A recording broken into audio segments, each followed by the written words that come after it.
No, we're all over. We're all over. Yeah, see the Yeah, middle, you're on the camera. see the middle upper? That's the Yeah. camera. Fabulous. If you're talking. Then it's dim. And the microphones are just. It's this. And we're This is on. it. Okay, this is it for everyone in the whole room? Yeah, so if you talk, It goes for that. it'll swipe to you. There's a little delay. Uh-huh. And this is good for public comment and for. Yes, so people can still call in via Zoom like they were doing before. This is technically a hybrid meeting. So you Okay. guys, if you're in the public, can still call in and consult. So like Matt is here for Andy. So that's for Andy's office. Okay. But people can still call in. They can still do public comment on this during the public comment And period. they can also stand. They could at also the do it podium here, too. and up here. Okay. And you'll. Okay. Oh, sorry. So if there's anybody at home right now that wants to come down here and make a public comment, this would be a good time to come. Yeah.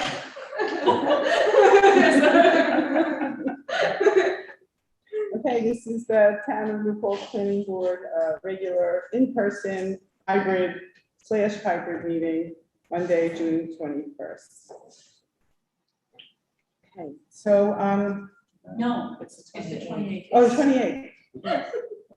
Yes, time to put my glasses on. Okay. All right, so let's do administrative business first. We have approval of the June 14th minutes. Do I have a motion? So moved. Okay, do I have a second? Second. Okay, any discussion on the minutes? All in favor? Aye.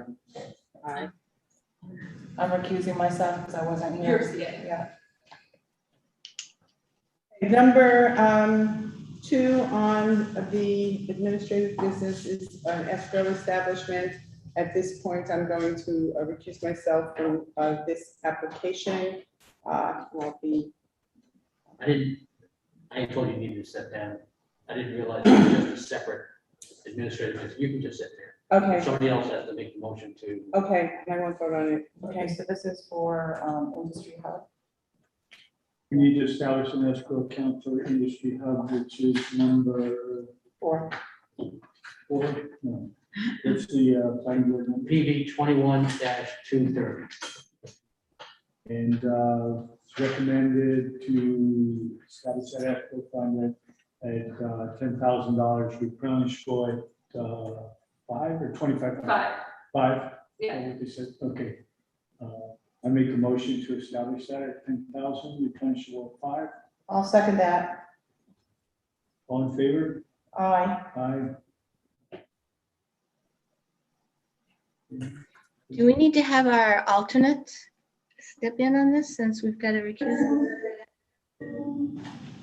We don't have an alternate. But we have a. You have 5 full members.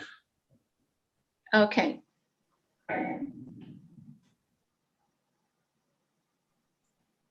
Is that a yes from you, Amanda? She did, she raised her hand. Okay, Yeah, both I'm sorry, members. okay, so it's 1, 2, 3, 4, 4. 4. I didn't vote. 4. 0, 1 abstention. Okay, so is David here from on there? I don't think so. I haven't heard Does she from her. announce that she's recused herself? I did. She did, but Okay, she'll actually refuse herself when we get to that okay. application. Okay. So, anyone for public comment? Alana, do you know? You're looking.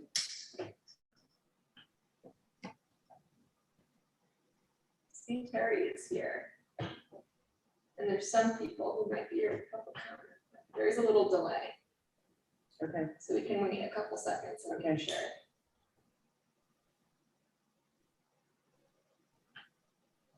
and would they do what? Raise their hand? Yeah, they can just start and just unmute themselves. If you're here for public comment, you can unmute yourself.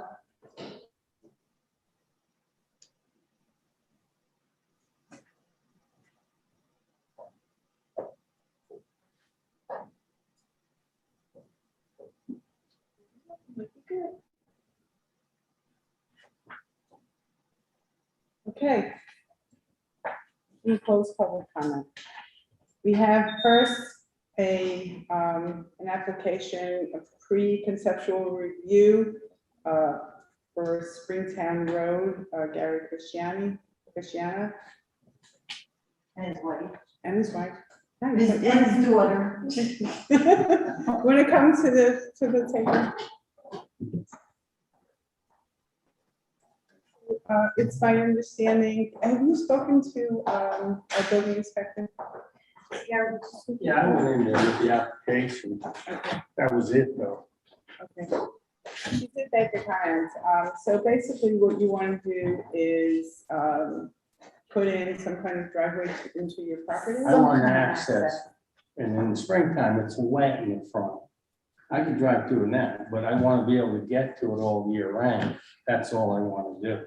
Trees are all dead in the back. We cut the grass all the time. It's I really just want pretty. access to the river. That's really it. So in other words, it's just a piece of property and 1 acre. 1 acre, and it's right on the water, and my husband purchased it.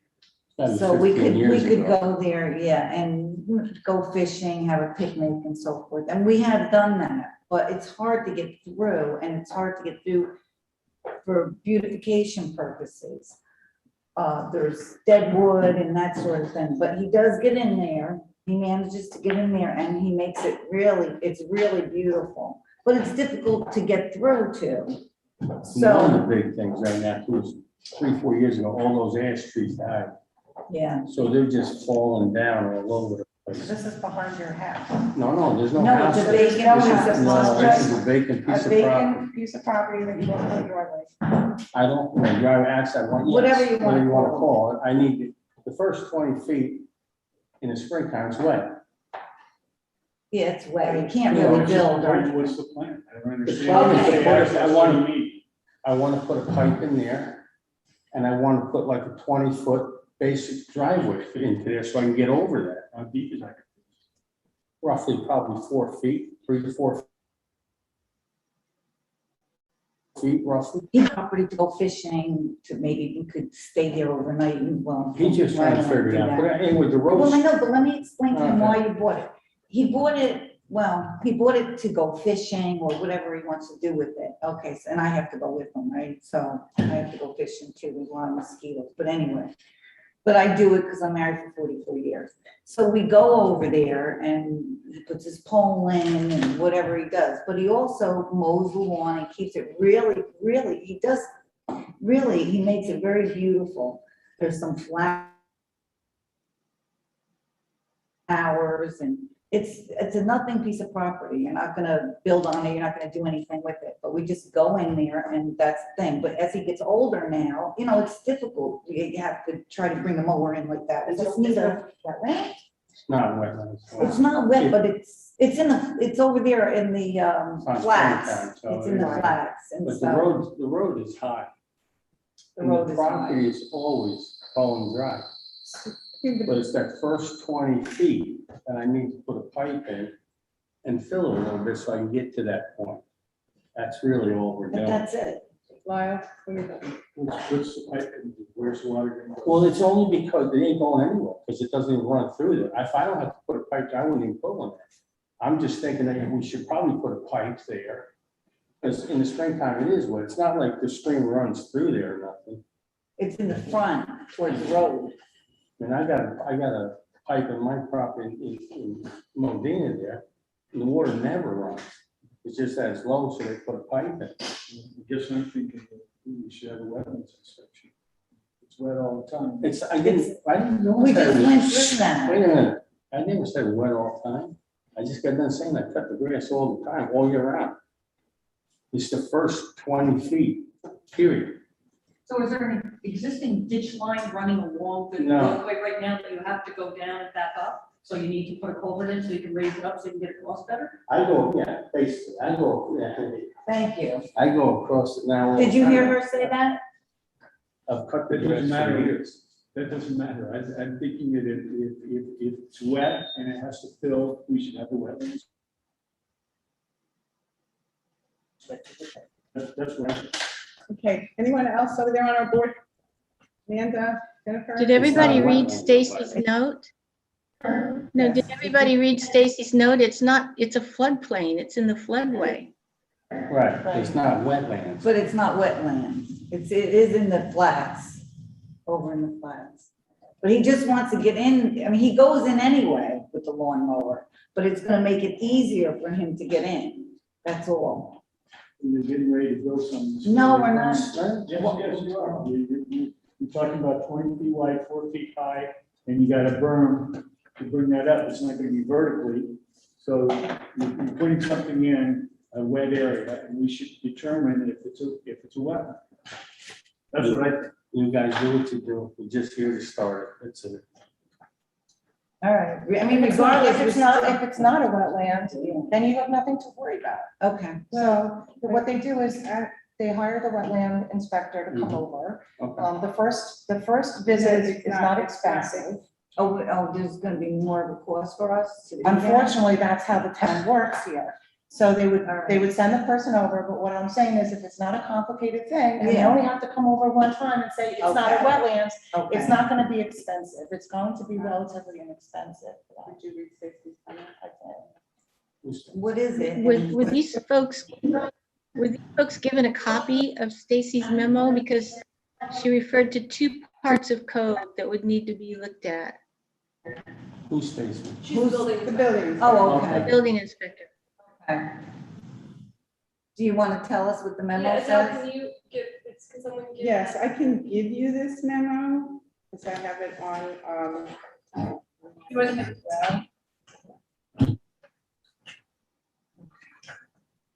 I mean, regardless, we're still gonna go in and mow the lawn and do flowers, you know, but, and make it pretty. But What's the expense to have them go there the first time? we don't know. Yeah, I mean, we don't know. You'd have to give, we'll get him in touch with you and get Okay. an idea, because Okay. I don't know what's involved, so it's hard for us to All right. know the price. But pretty much, you would It need to says- make an application. Yeah, I got you. Right, this is not really official Yeah, yeah, application, gotcha. this is just, Okay. we're just trying to steer you in the right direction. Okay. this is chapter 82 also requires engineering. I mean, I don't wanna get into a big expensive thing, it's just, Then let's just start the thing and then. I know, but what does that mean? Can you explain that to me? Requires engineering? Yes, Chapter if you 82. make the full application, the application will probably be reviewed potentially by the attorney's office and by Oh, the town okay. engineer, Oh, okay. but it could require escrow when it gets expensive. Let's just All right. start from the All right, beginning. we'll just. I would, do what I you would, said. I would, if it were me, Yeah, I would start Yeah, and then see what you're up against. Gotcha. all right. And then you can weigh it out and decide if Okay. this is something you really want to do, if it's Okay. really worth it to you. Yeah, And maybe there's other ways to do it too. right. I You think, know? I think the idea is if you have maybe a more in-depth discussion with the building inspector, okay, you'll get a better Okay. idea. If you tell her exactly what you want to do, okay, and because basically, this sounds like the more difficult your project, yeah. the more involved it's gonna Yeah, get. But the simpler, Simply. It's just an easy thing, just to get the lawnmower over and be able to, you know, yeah. okay, so I think that's the best way. Okay, So now what is our next step? I should write this down, because I'm not gonna remember. Let me write it down. We're gonna look at each other and say, what do we do now? And he's gonna say, well, I thought you were paying attention. So what's our next step now? I would go back to the building inspector. She's gonna tell you how to fill out an application. You're gonna tell the building. I no, can- no, I no, can we email go back you to. All right. her email address. Okay. And you can email her and make an appointment with her. She's out for a couple All days, right. so you Okay. can send her an email like tonight or Stacy tomorrow, said, say right? that she'll Stacy. get Okay. back to you when she gets back. Okay. All right, and then we're gonna meet with her, Yeah. and then we're gonna, She's just going. Then you're gonna see what you're up against. Yeah. and then we're gonna see what we She do knows, she next. really knows. Okay. And what about this other thing? She'll take care of that too? We The don't do wetland that, we're thing, not to or that point. She'll know. Yeah. and- if we even yeah, need to do? She'll give you instructions. Okay. Once you speak with the building, Yeah, if he's gonna fill you in as to, as the email states, what's involved. all right, And it also may involve, likely will involve inspection and cost by the town's wetland inspector. you would have to, then, after you speak with her, you have to fill out an application, there's filing fees and escrow amount that would be assessed. And then you would have to go forward, come back to the board would engage the wetland inspector at your cost. And he would go out and inspect the property, to determine whether they are wetlands or not, Okay, under the definition that is in the village, the town code. town code, okay, all right. And that's it, really, right there? You have Yeah, I any guess we'll look questions? up wetlands definition, is that what you're saying? Yeah, you can look at the code. That's what I'm saying, Yeah. but I don't, ever heard of wetlands definition, you know what it is or no? It's not a simple It's definition. not, right? okay. But it's in the floodplain, Okay. right? Yeah, well, yeah, anything on the river, certain distances, yeah, Yeah. yeah. So, All right, we'll go see Stacy on this. good luck, you guys. Thanks, guys. Thank you. Oh, okay, all right, well, that's what we'll do. Oh, no, yeah. All right, Thank you, guys. thank you. I never wanted it in the first place. I was like, really, Gary? Fishing, fishing, all right, anyway, whatever.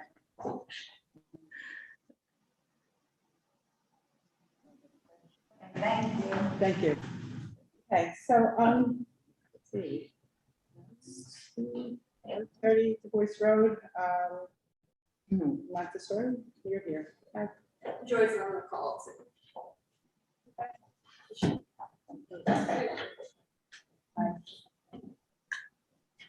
So, good to see you guys. Good to see you in person. Okay, so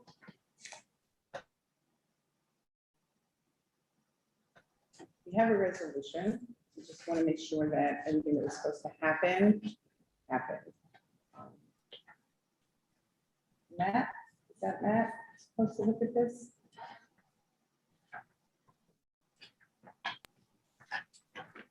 Yeah, hi, how you doing? Hi, good. Good. How's the delay? So my understanding was the main issue was the fence, is that right? And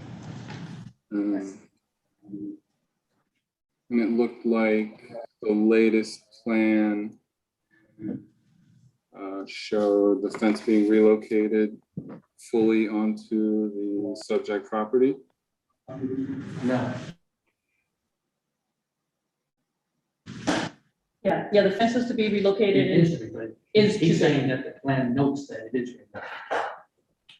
Yeah, the plan notes that, that the fence will be relocated entirely on lands of Whispering Woods, and that has to be prior to the issuance of a certificate of compliance of the addition.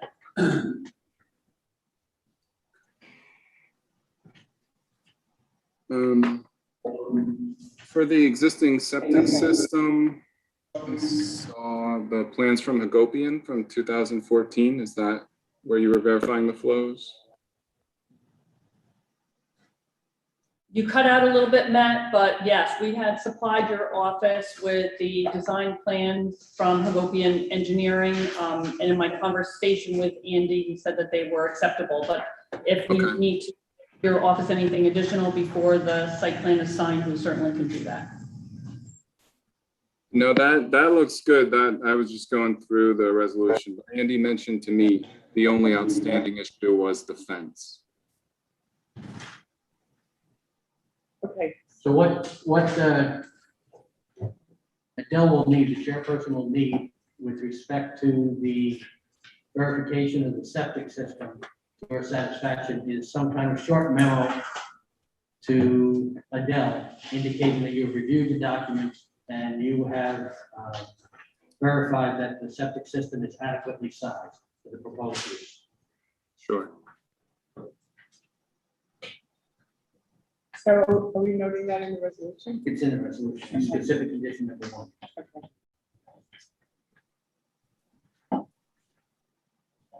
You ready for the resolution? Yeah, I think Okay. that's typically what you do, you would, the general conditions are the same. And unless somebody has a modification to the first part of the resolution, it sort of sets the stage and provides various preliminary information. case it's needed later on. We would normally just read the specific conditions out. And then if there's no objection by any planning board members, so discussion from the applicant, that you would vote on it as read. Okay, well, Amy's gonna read the specific conditions of the resolution. Okay, so one, prior to the signing of the amended site plan and to satisfy the concern of the planning board engineer and the required modification of the Ulster County Planning Board, the applicant must submit documentation or other proof verifying the satisfaction of Willingham Engineering that the existing septic system is adequately sized to proposed use and number of students. Number two, prior to the signing of the amended site plan, note number 9 of the 6-15-21 site plan must be modified to instead provide, quote, parcel contains federal wetlands as shown on the above tax map inset and is subject to all laws and regulations applicable. Close quote. 3, prior to the issuance of a certificate of occupancy, the applicant must relocate that portion of the playground fencing off the neighboring lands of Joy Trapani and Eileen Banurat and onto the subject property of Whispering Woods. Okay, are there any questions on the resolution? Okay. Going for a vote of approval. Make a motion to approve the resolution. Approval, to amend the site plan. I second it. Any discussion? No? All in favor? Aye. Aye. Aye. Unanimous. Congratulations. Thank you very much. Thank you very much. Thank you.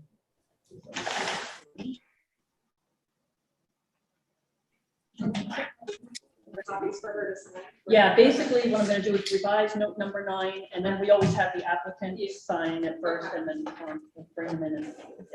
And is it okay if I put today's date as the revision date, or is that gonna cause a problem? It should be. Okay, very good. Thank you. Thank you. Have a great night.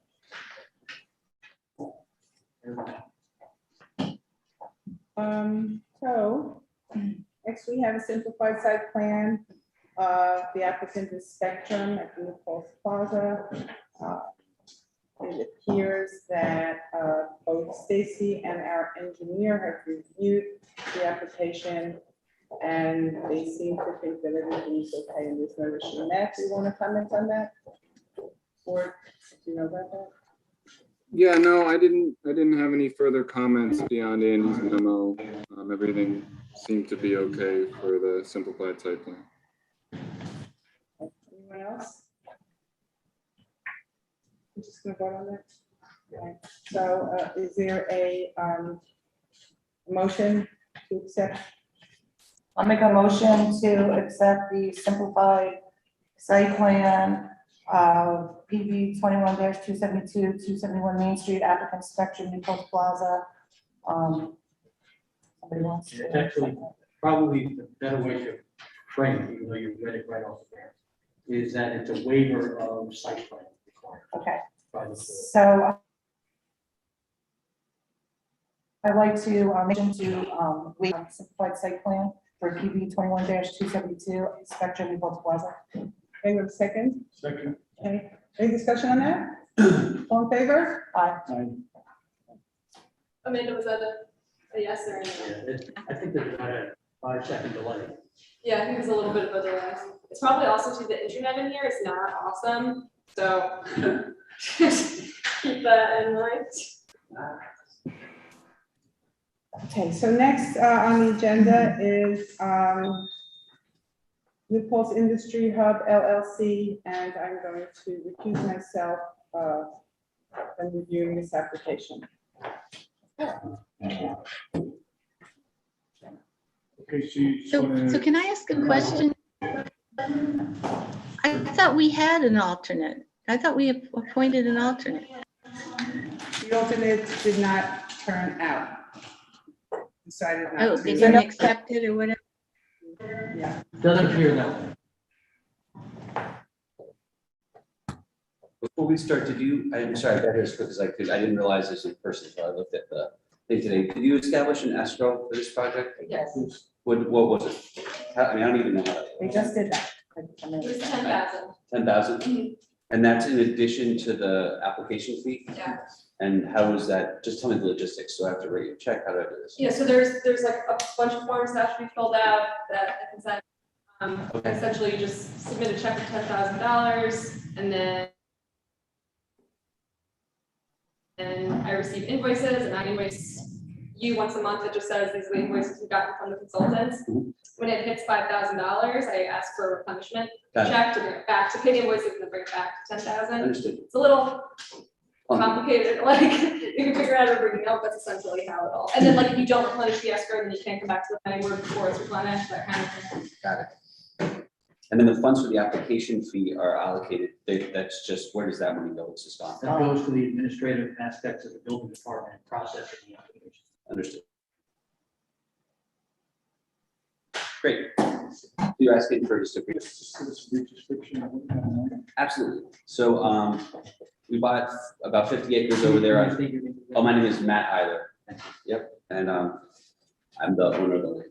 So we bought this land over there. It's zoned industrial, and we bought it with expressly with this intent. So I'm in real estate. I'm a commercial real estate guy around here. Many of you probably know me.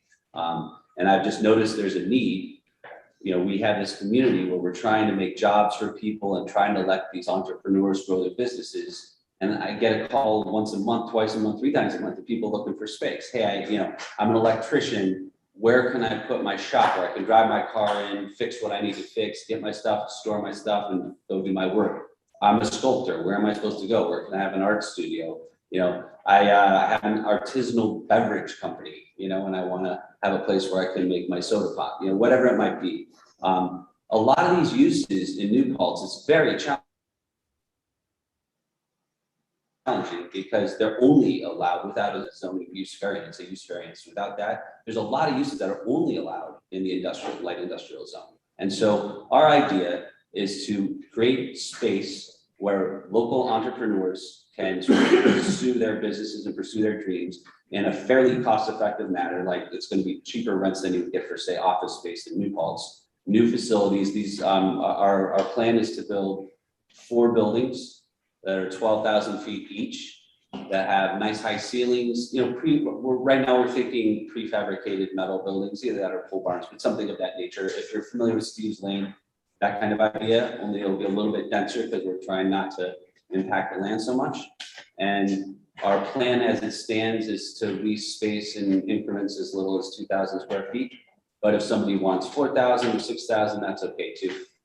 And they're going to be pretty simple spaces: concrete floors, insulated roll-up doors, and a regular door. People can have a little office in there. They can drive their little car in there or truck in there. And it's looking like that's basically the concept. So will there be a retail use also? You're not allowed to have retail in the light industrial zone, and there will never be any retail. I really don't think there should be any. They are allowed to do wholesale. So if somebody had a wholesale use where they were, selling to contractors or plumbing suppliers, something like that, that's allowed. But no retail use, no residential use. And then I saw that you have several multifamilies on the property right now. No, Single family? there's an old farmhouse that is defunct, and there is a single trailer, like a motorhome that was, or I guess it's more of just a trailer, like a residential trailer that was already on the site and was already occupied. And so we worked with Stacy, and she was fine with us continuing that use for now. So we do have a single tenant in that, but we have no intention of expanding residential use. And as far as the future of that particular camper, I'm not really sure. Well, it's not that's not in the area that we're looking to develop. And the other, we're trying to keep the footprint small. We're trying to hook into the sewer zone, and I've done some work on that of what's available. There should be plenty of capacity. I've talked to Neil about that. I've talked to Joe Moriello about that with the procedure. So I'm working on that as well. So it says in your application that you want to hook into the Ohioville sewer system. And my question is, maybe Lyle could answer it, but that's sewer 6? So, I mean, I've been around here for a while, so I know that sewer 6 was having many issues. Right. Is there like, I don't know. Well, the goal, I mean, as you probably know, sewer 6 was issued a violation, I think, Ted Nitzer was telling about this about 5-6 months ago. We did receive a grant to do a whole study of how to remedy that problem, whether it's there or hooking it into the village sewer system or whatever. So that is gonna be something that is explored over time and hopefully will be solved in a few years. But for us, what we try to do is keep our water usage or our sewer usage well below the remaining capacity in the, problematic sewers. Sure. I'm curious if the neighbors there on your road are all hooked into that sewer 6, or if they're. I think they are, and we're not in the sewer district, but we border it. So we're right up flush against it. Uh-huh. And so we're just trying to get our lot incorporated. So Rick, will they need some kind of a variance to get into that sewer district? There's a whole procedure. They have to ask permission to come into the district, and then it depends upon various factors as to whether or not there's capacity to bring them in, and whether or not there are any other conditions. So they have to petition the town to get into that? They simply ask the town for permission to tie in. It's not complicated. Okay. And if there's sufficient capacity, then it'd be granted permission. Yeah, and there's a procedure, I think that's state governed, that you have to submit a plan and all this, and Joe Morello's plan was supplying me with that application. And I spoke to the people who run the sewer, this Chris Yeager guy, and he was saying that there is enough capacity for our use, because we're only asking for these industrial uses, and it depends on what you do, but our uses don't use a whole lot of water and a whole lot of sewer, so we're thinking we're gonna need 2,500 gallons a day or something like that. Right. I did see a thing, it seemed like you're talking about food. Well, the reason I included, and that's a fair question, commercial kitchen of all the uses we're contemplating here is the one that's probably the most water sewer intensive, fair enough. But we are only hoping to designate like 6,000 feet of it, half of one building is that. And the only reason I'm including it is because I get a lot of questions for that. Well, then you get into another thing, with grease traps, fire cancel systems, there's a whole lot of, food makes it a whole different ballgame. So Right, I think that you would have to obviously follow any kind of code for that building code. I love that, by the way, that commercial kitchen. I just know there's so many entrepreneurs out there. I mean, from the sounds of it, this project sounds like it's really empowering to our community. And there'll be a lot of residents that could really benefit and make their dreams come true right here in their own town. Yep. Instead of having to travel out of the county. Right, so it's good in that sense for auto emissions, in the sense that not having to drive 20 miles. Sure. The other thing I like about this, that I've heard support for this project more on the other side, in certain parts of the political spectrum, is that it's going to generate tax revenues without generating significant load. Now, I mean, that's not to say you'll never have a fire code, a fire truck have to go to. Taxes. I'm saying there's all these property taxes, but you don't have any students on the school district. You don't have, it's not intensive in terms of policing or Sure. fire. It's gonna all be done to code. So I think that Very light use. the net effect on the town is gonna be I think it's positive for the community and the economy, but I also think it's positive on a tax basis. And a lot of people have been, since I've been living here, have been saying, hey, why don't we get more businesses that can generate without, because you put an apartment building, yeah, you get all this extra taxes, but you're also loading up the school. Just as a sort of overarching aspect of this, it sounds like you don't know exactly what uses are going to go in at this point in time.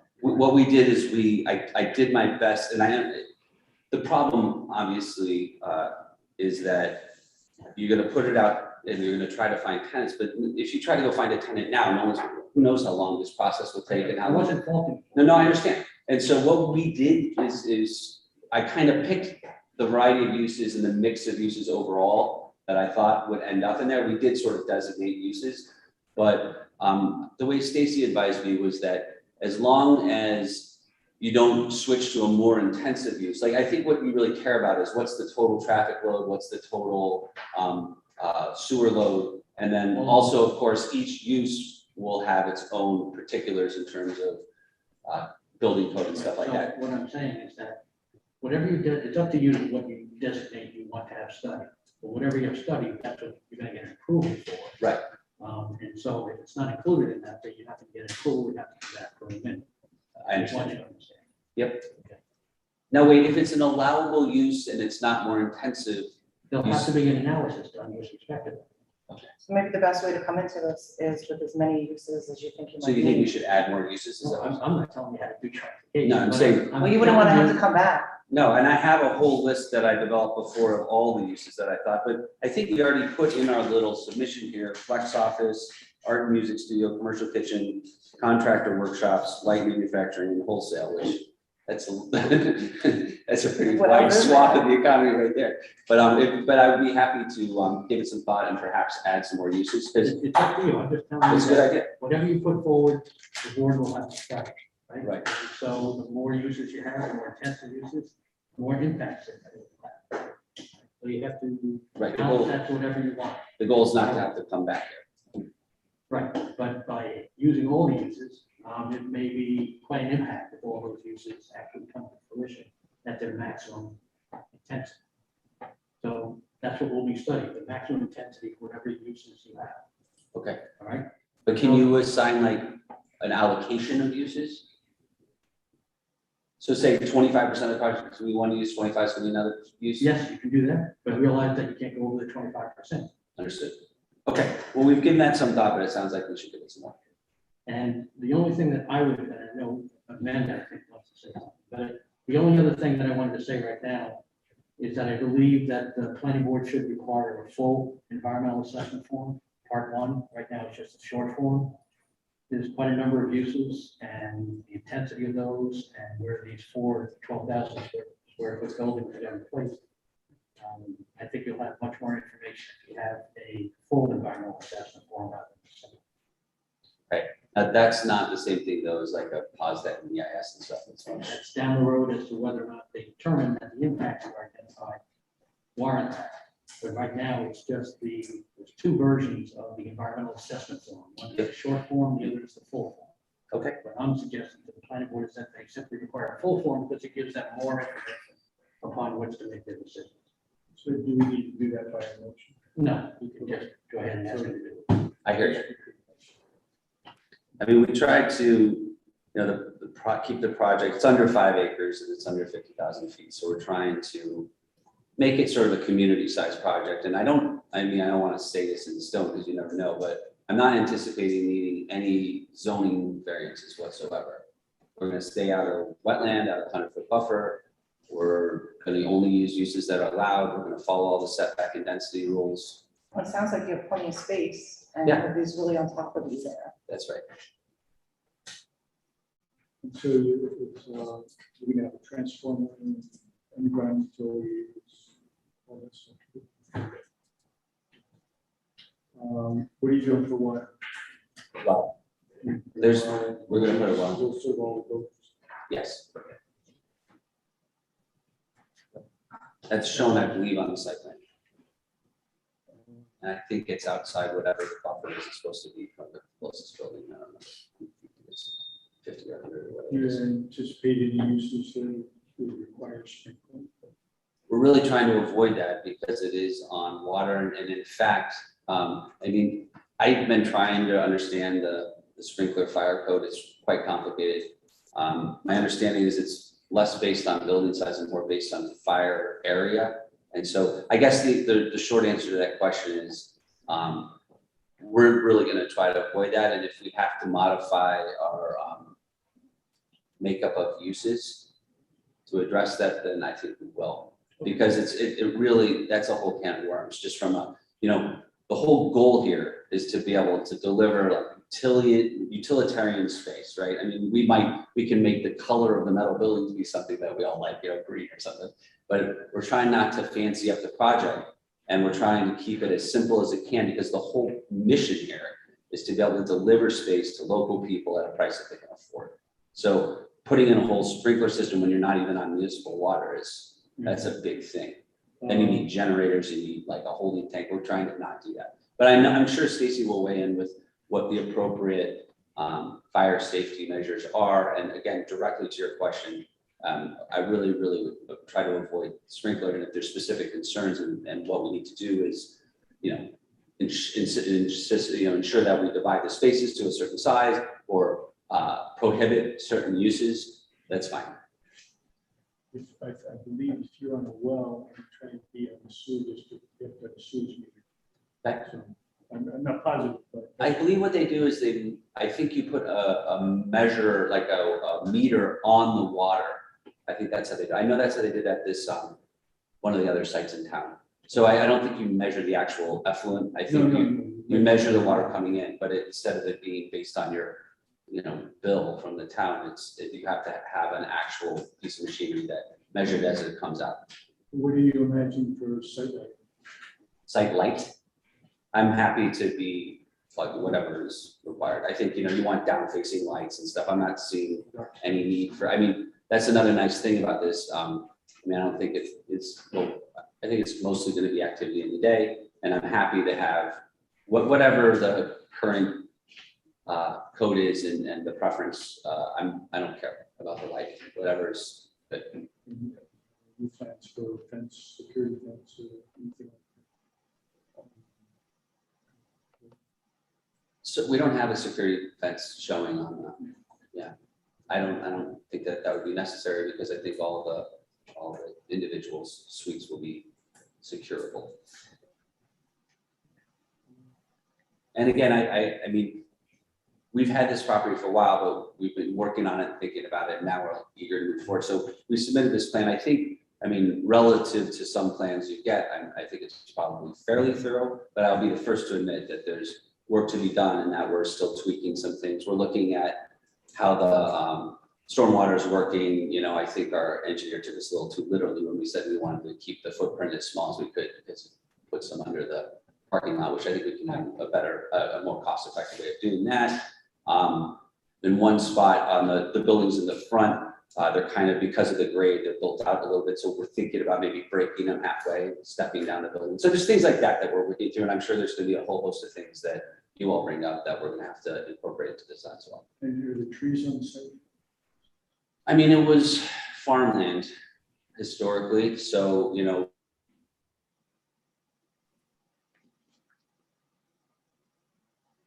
but there aren't, it's not.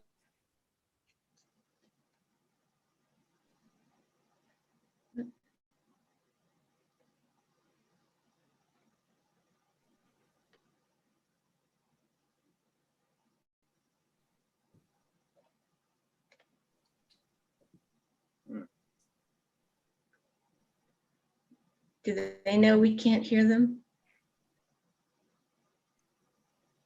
They No don't know. indication, yeah. The Zoom people would like to know what's going on. We still have our own meeting. Do we know if they received the engineering report, the memo? Because there's quite a long list of things there for them to think about. Don't know. Uh-oh, they're gone. Uh-oh. We did get the memo. Oh, good. Thank you. Are you with them? Okay, great. Yeah, I'm the engineer, but I haven't had a chance to talk yet. Oh, Oh. Okay, they're trying again. I think they're trying to come back. There we go. But they're muted. You got something? I know we have Matt here, who's our engineer tonight. Maybe he has some comments. Right. Well, let me just finish what I was saying real Sure. quick. I was just saying that, we're going to try to take a pretty transparent approach here. I'm trying to bring a project that fits the zoning, and fits the scale. It's something the community really needs. And I'm going to try to be accommodating, and I'm going to try to see if we can find a way to do this without it becoming a giant circus. That understood that there will be things that come out. I'm sure we'll have some disagreements. I'm sure we'll have to do some studies and whatnot. But I'm trying to take sort of a human approach here. Since I have been in this community for 16 years and I'm involved in everything here, I'd like to do it like that. Good way to be. And you have some comments at this time, or? It's Matt, Matt. I'm sorry. Yeah, I do. We actually, all the Zoom people, we just got kicked out for a few minutes, and Eric, the engineer on the project, mentioned he wanted to say a few things. Is that right, Eric? Or I don't want to put you on the spot, but No, if I was gonna answer any engineering comments if they came up, but if Andy is not there, we might well, not. I'm gonna speak on Andy's behalf. Oh, okay. Oh, okay. Yeah. So, yeah, we sent out a memo. Andy and I both reviewed it, and I'll just go through what we came up with. Can I get a copy? A lot of it Matt already addressed, and it's already been discussed, but so, yeah, the building.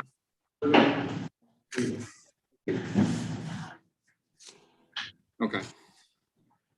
So yeah, the building inspector should review the proposed uses to determine if they're permitted, and if a special use permit is required. That's something that we kind of touched upon earlier. The existing single-family homes on the property, that's a pre-existing conforming use. So Andy's thoughts, or the attorney should comment on that.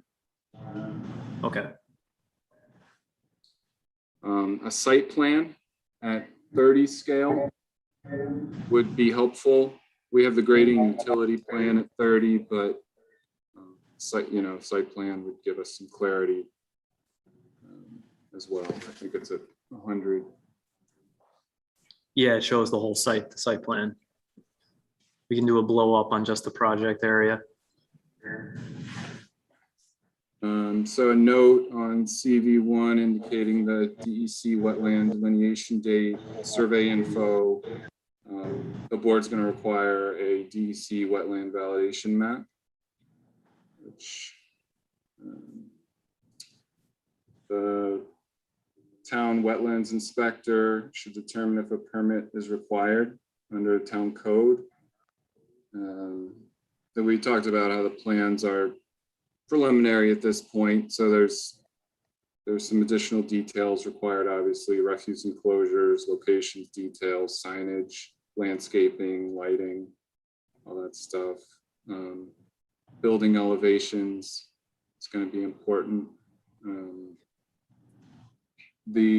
I know you're still trying to figure out the uses for each building, so it would be helpful to label that on the plans as specific as you can get it.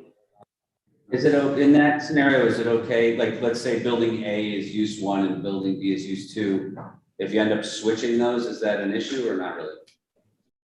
As long as it's like the same, do you know that? Well, the planning board has to look at that. It may be a difference in traffic circulation, depending upon the uses of each building.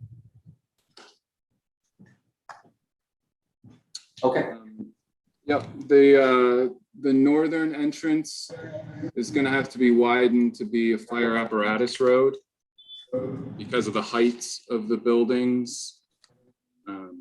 You need 2, so there's going to have to be improvements up there for the existing driveway. There was some clarification needed in some of the parking calculations, verifying assumptions for one of the uses.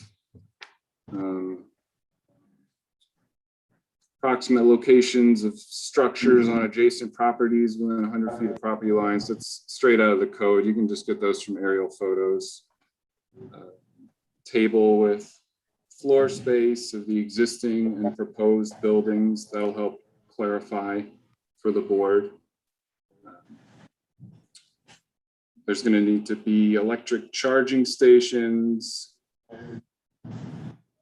The tree survey in areas around the perimeter of the limit of disturbance may be appropriate to determine if existing trees can be incorporated into the landscape plan. Bicycle parking, adequate site distance at both entrances. A driveway permit's going to be required from the town highway department. Project should be referred to the fire department for comment.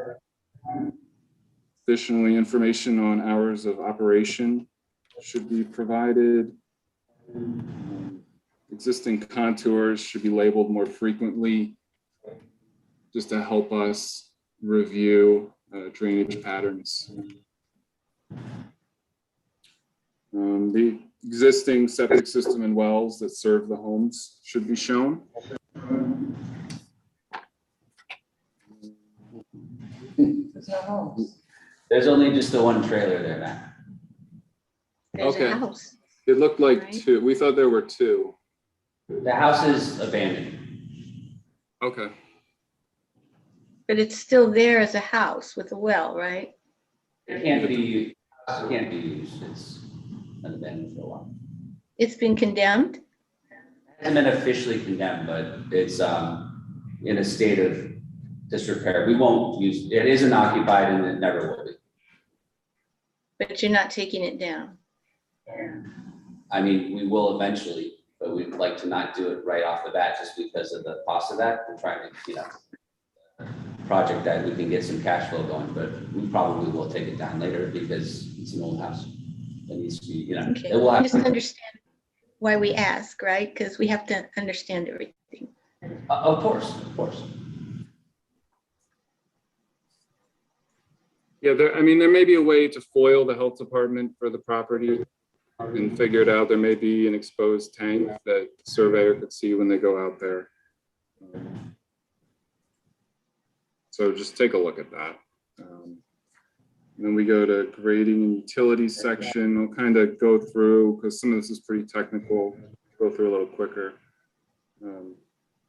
But overall, we are suggesting a meeting between our office and the applicant's engineer to discuss the further implementation of green infrastructure practices and other modifications of stormwater design. We think it could be beneficial, so we'll leave that up to the applicant. I'm totally in favor of that. I think getting the two of you, it seems like there's a pretty long list of things. I'd love it if the two of you would get together and, I think that would just be an efficient way to do it. So I'm in support for the two offices meeting. Okay, good. Yeah, we can schedule something. A lot better than 100.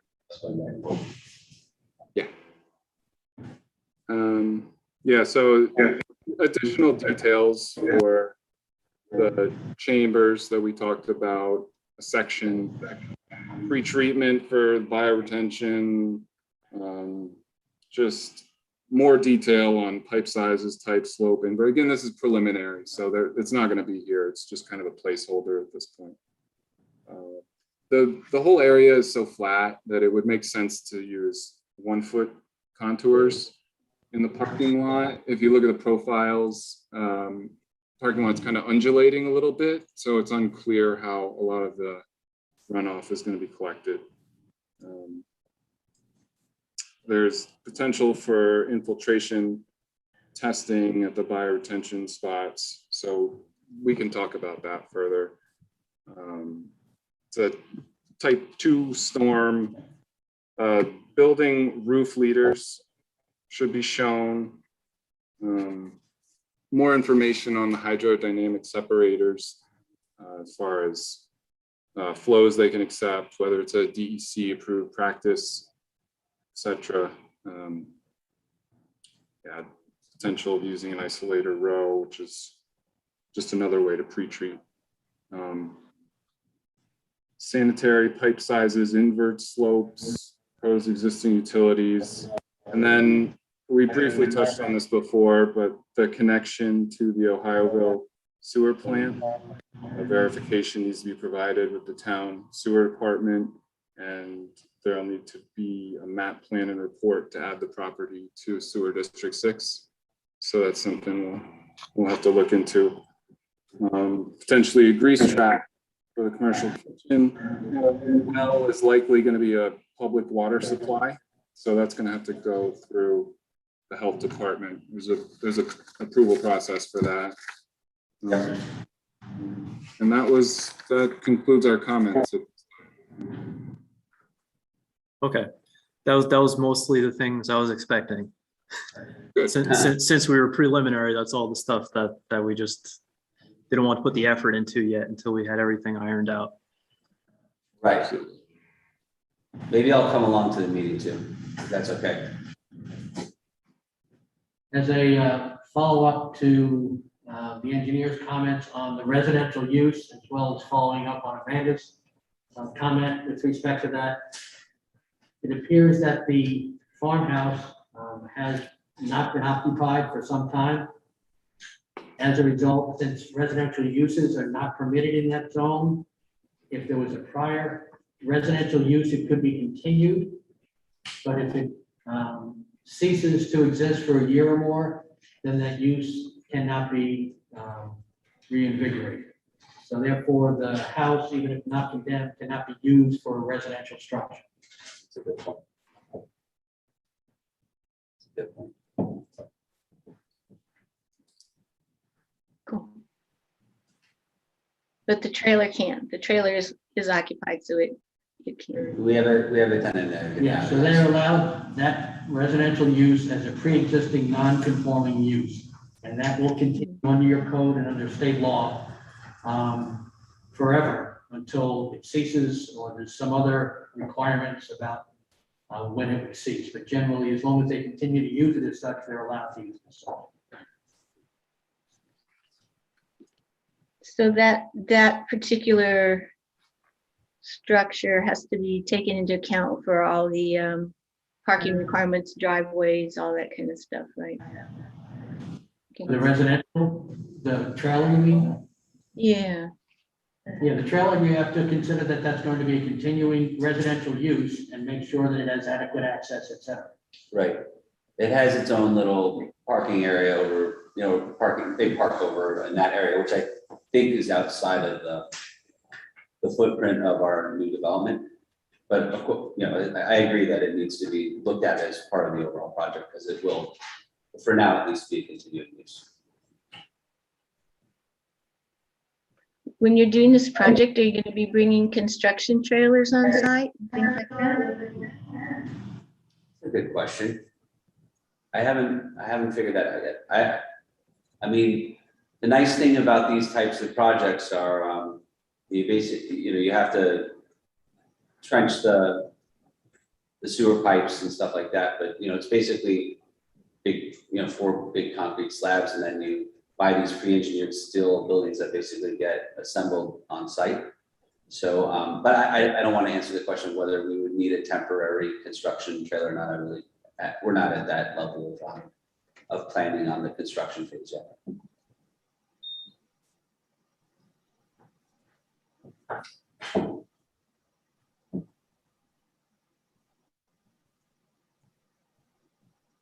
Anybody else have comments?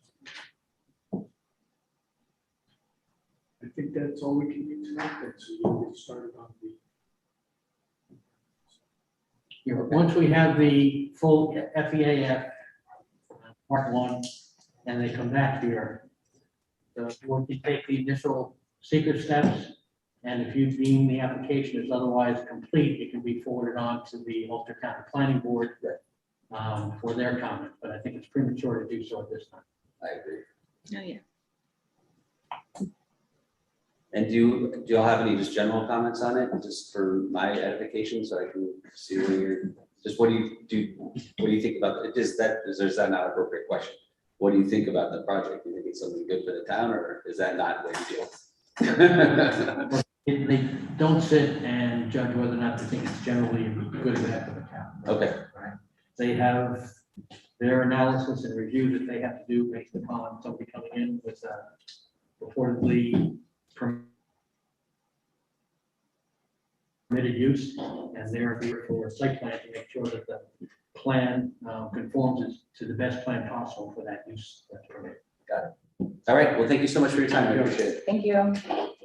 Good luck. Thanks. Thank you.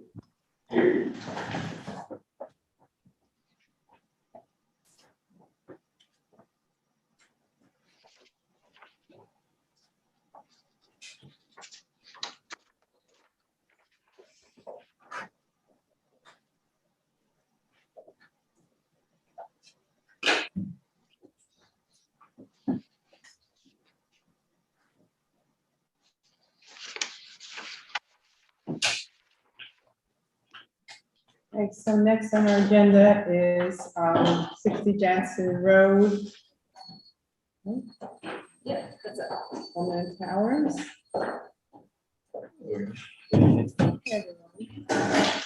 Nice to be in person. I was gonna say, it kind of looks like an owl looking at you. It's actually called owl. When it turns on. It does.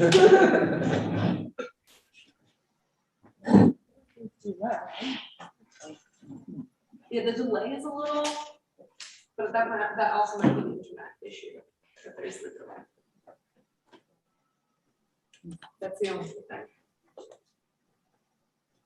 Okay, so I think maybe I'll ask our lawyer to start us off with this. Okay, I'll take this down. Hopefully that will make it easier for Zoom planning board members to hear me. I think it's important to understand where we are in this seeker review. As you know, you did the scope and they did DEIS in connection with the scope. That was considered complete for purposes of sending it on to others for comment. There was a public hearing, and at that public hearing and in and about, before and after, there were also comments made by the public and comments made by the planning board. The purpose of the FEIS is really pretty narrow. There's no decision-making made within the FEIS at all. It's a document to sort of way station onto your ultimate decision-making, which will, for seeker, that comes in the next document, the finding statement. So for purposes of the final environmental impact statement, it is simply to set forth the questions or comments that were made on the DEIS by the planning board and by the public, and to provide responses to those. And it's also an opportunity for the applicant to make some changes in the plan that they believe will be responsive to those types of comments. So the applicant is, and the FEIS is a document that could be prepared by the planning board, is certainly the planning board's document. DEIS was really the applicant's document, the applicant's voice. The FEIS is the comments that were made on it and the planning board's response to it. Now, the applicant has submitted proposed responses. You may or may not agree with the tenor or tone or voice of those responses, and the responses should be the planning board's voice as to what you believe are proper responses to that based upon the record and the information that you have. And then the applicant has provided some modifications to that plan in the FEIS that they have noted. There's no specific date set forth in the seeker regulations as to when the FEIS must be finalized. There is a date. If the planning board was doing it by itself, it would have compiled what the applicant has given you now. You would have compiled that yourself, and you should finalize it within 45 days of the close of the public hearing. Obviously, that's not going to happen because you're now receiving this for the first time. I think, however, and also you have enough time to make sure that you have sufficient time to actually make a good FEIS. I don't think that you need to finalize it this evening, but I think between this evening and any comments you have and your next meeting, you should be able to go ahead and finalize it. Not, although the document itself seems long, most of that are appendices, including minutes of your meetings, et cetera. The real guts of the FEIS is somewhat like 23, 24 pages after it gets to the responses, the questions and responses. It goes from page 7 to 33 or something like that. So that's really what you need to focus on as to if you believe that there were questions or comments asked by you or by the public that weren't captured by the applicant. That's important, and you should identify those. And then as to the responses, it should be a response from this planning board. You should consider the applicant's response as a suggested response, but it really should be in your voice as to what the response should be. And I think that's how you really have to look at this document. It's a pretty narrow review in that response. In that regard, rather. The next document that comes along is going to be more of a decision-making on seeker, which is where called the finding statement, where you identify, which is also something that normally the applicant submits a draft as a proposed finding statement. I assume that that's, Mr. Gordioso, that's what you plan on doing? Yes, finding statement. Okay. Which is typically what's done is the applicant goes ahead and gives a draft finding statement, which again is going to be this board's document, and you would then identify the significant adverse environmental impacts that were previously identified and the mitigation measures that were taken in response to each, and then the finding that whether or not that the applicant has mitigated the impacts to the greatest extent practical, not eliminated the impacts, but mitigated them to the greatest extent practical, while still being allowed to do the use that you want. And we'll go more into that aspect of it when we get to that point. But right now, in the FEIS, it's not a decision-making document, as I said, it's just a compilation of the questions and comments that were posed by the public and by the planning board and answering those questions.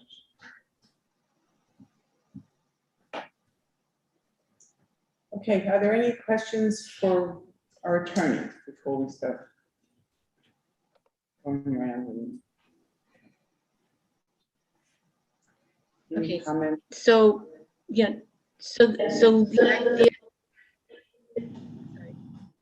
idea is that we come back in July, on July 5th, no, July 12th, excuse me, with some, each of us to look at it individually and come back with our comments or suggestions or whatever by the next meeting. Is that what you were saying, Rick? Yeah, that's my suggestion. As I said, it's not a hard and fast date, but I think that's a reasonable date for that to occur. You can discuss it tonight. We've had it for a little while. So you can start discussing it tonight if you want.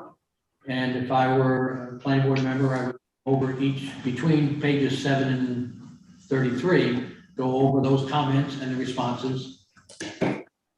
The applicant is in accordance with the seeker regulations allowed to go ahead and combine comments, so that not every single comment has to be set out, but generally the nub of what the question or comment was on any particular topic can be combined together, and then there's a response to that comment.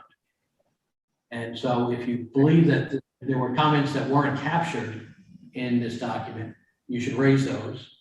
And as to the proposed responses, you should be coming back with proposed changes to those responses unless you think it's adequate, and then you say, I'm fine with that response. So you're suggesting we go through each of these one by one Yes. tonight? I'm just asking.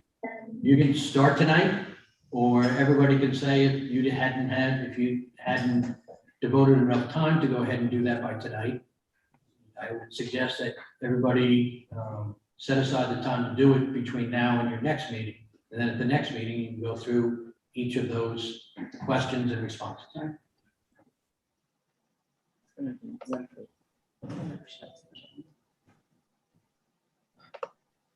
Andy, you clear on that? Okay, so the decision is whether to start going through this tonight, the decision that we had, or we did just get it about 5 or 6 days now. My concern is if we put the whole thing off till the next meeting, it's going to be the whole meeting. If there are comments to every comment and response. So, what do you think? I think we should wait till next week. Or you guys could figure out if you all agree on certain questions, and then you could Yeah, I think the bulk of them will go through pretty rapidly. And the responses. Okay. There would be some that will obviously be. or can they send me their comments that I can hold on to, or is that too much discussing the application now in an open meeting? Well, if they didn't discuss it among themselves, it wouldn't be a violation. It would not be a violation of the open meetings law. But I don't think that would really move the needle forward at all. Right? I think that you have somewhere between 5 and 7 people are gonna be looking at this, hopefully 7 people at the next meeting. And they will decide those 2 things that I was suggesting. One, are there any comments that were not captured by the applicant in the listing of the comments? And secondly, to what extent do you disagree with the responses? And then the board can discuss it. I will be taking notes and essentially reworking the responses so that you're comfortable with the responses to those comments that were raised. Rick, would it be helpful for us to send you a soft copy of this in advance? What do you mean by soft copy? A Word document? Yes. In fact, Isn't that what we have? no, I think It's a you're. PDF, so it's not, Oh, you're yeah. not able to redline it. Oh, You send you the oh, words, you can Oh, that work would it be out. very helpful. Yeah, just we have to help move things. Why don't That you would help send, everybody. yeah, send it to Alana. Alana will send it to all the board members and to, Andy Willingham's office as well, and my office, well, not Andy Willingham, I take that back. Really, the consultants, I don't think that you need the consultant's input on this at all. I agree. I will help you with putting your responses together. So it'd be very helpful if you did give a Word version of it to Alana, she'll distribute it on the planning board members and me. And then if each of you would work on it between now and the next meeting, each have your own red line changes, it would make it very easy to go through and everybody could identify it. And we'll go one by one and say if we start with Lyle, just because he's on my left. And then Keene says, well, I agree with Lyle's. He really covered all the ones I wanted except for questions 8, 9, and 10. And then if Adele says, well, between the 2 of you, the only one I have left is question number 3. Sounds very efficient. Try to go last. Will you send that out soon? I'm Tomorrow, we can do away. it tomorrow, no problem. Okay. Yeah, we that'd take be care of great. it. Well, Yeah. I don't know. You have a lot of sleep. I'm coming. That's Well, shoot it to me and I'll get it to Alana. That'll be honest. I'm not sure. Okay, so am I hearing you're suggesting it goes on like a Google Drive? Everybody can see everybody's comments, or did you just want us to each individually send ours to Alana, who would then compile them? I'm a little bit not. I think we are supposed to bring those comments to the meeting. I Yeah, don't think they should be going around, it right? would be a violation of the open meetings law for Yeah. you to essentially group edit. Yeah, if they were all leaving comments on one document, like a Google Doc, you can't do that. Yeah, so just make Okay. your own comment and then we'll go around. At the next meeting. Okay, Yes. okay, so Rick, you won't see any of our comments until the meeting. That I thought, I got confused about that.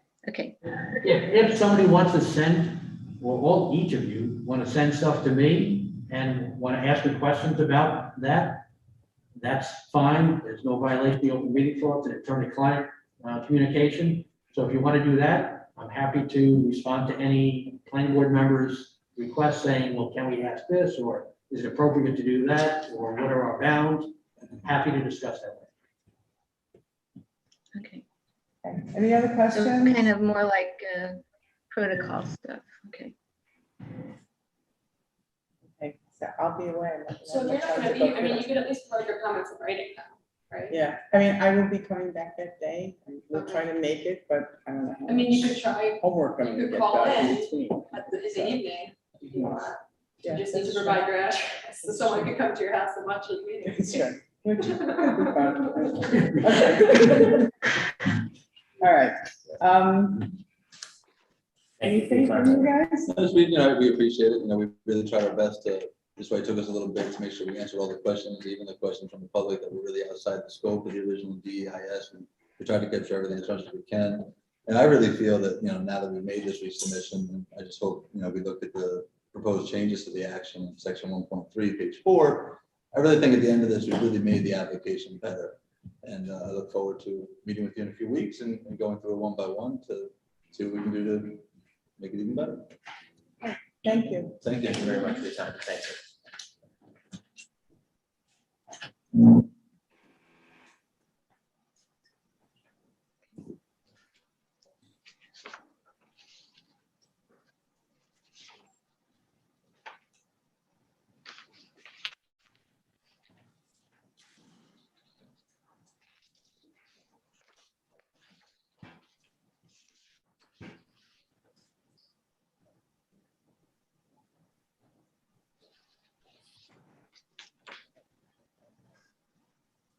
Okay, so, this is listed as administrative business. Yeah, it's not technically an application, you're involved in. So like I've been thinking like that for a while. Okay, and again, I think I'm gonna, Hello. I think again, I'm gonna ask our attorney to, let's see, Set the stage. set the stage. That's terminology. So,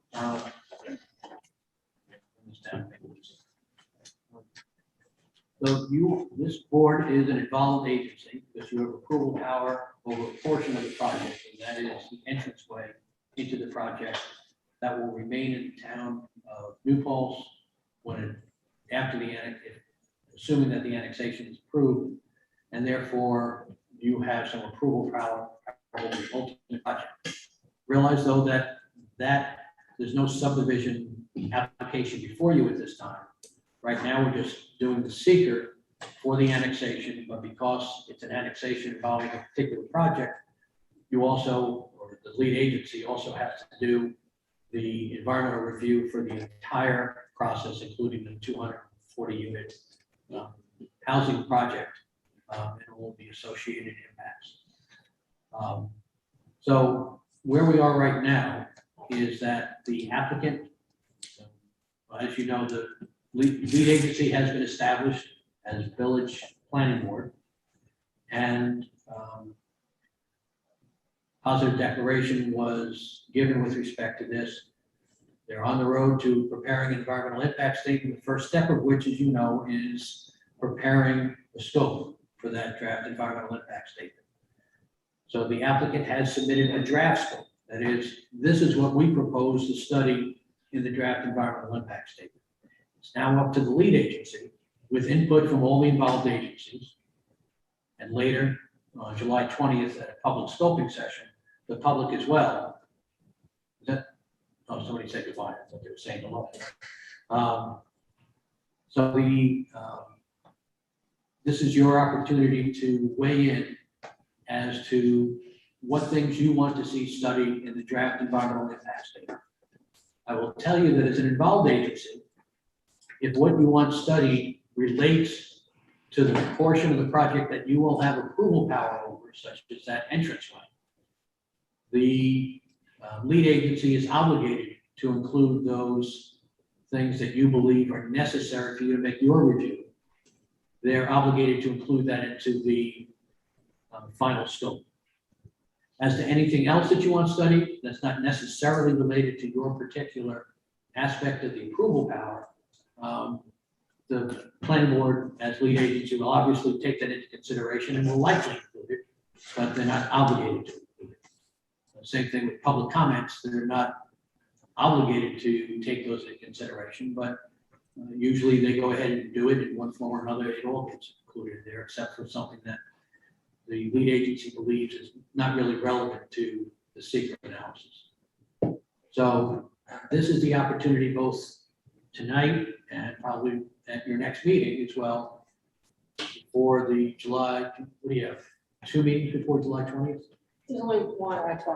There, One after this one. yeah, there's the only meeting that would be before the scoping session would be the 12th, because then their next meeting after that's the 26th. The 26th. So there'd only be just the one. It'd just be the one, because you'd have to be after the 10-day comment period anyway. They can submit comments in writing, right? Up to 10 days To the after. village planning board? Yeah. Up to 10 days after we close the public scope session. If that's what they desire. That's not required under the secret regs on the public hearings for DEIS, but that's allowed many times. So really, you should consider what you want studied. You can, if you have some things tonight, and you have the draft scope. If you have reviewed it and want to weigh in now as to what should be included, now's a great opportunity to do so. If you're not ready to do that, again, I would say that you need to be ready to do that by your next meeting as to what topics. And you don't have to go into great detail as to what you want done. You could say, well, I want traffic. Obviously, traffic is going to get studied. So if you want traffic to be studied at a certain intersection, right, that the planning board may not otherwise decide upon. They will have a traffic consultant, so the traffic consultant is also going to be helping not the applicant's traffic consultant, the village planning board's traffic consultant that they have hired, or the process of hiring, is assisting them in the draft scope as well, as is the other consultants that they're engaging. Environmental, traffic, Civil, what was it? civil. Civil engineering, and there's one other. There was archaeology, but I actually spoke to the archaeologist stuff, and he said, he's like, well, SHPO is technically your archaeology consultant, was kind of his. That's how most planning boards deal with it. But it seemed like the planning board wanted some other input. But if Like I you're was not gonna like, get it, no. you're not gonna get it.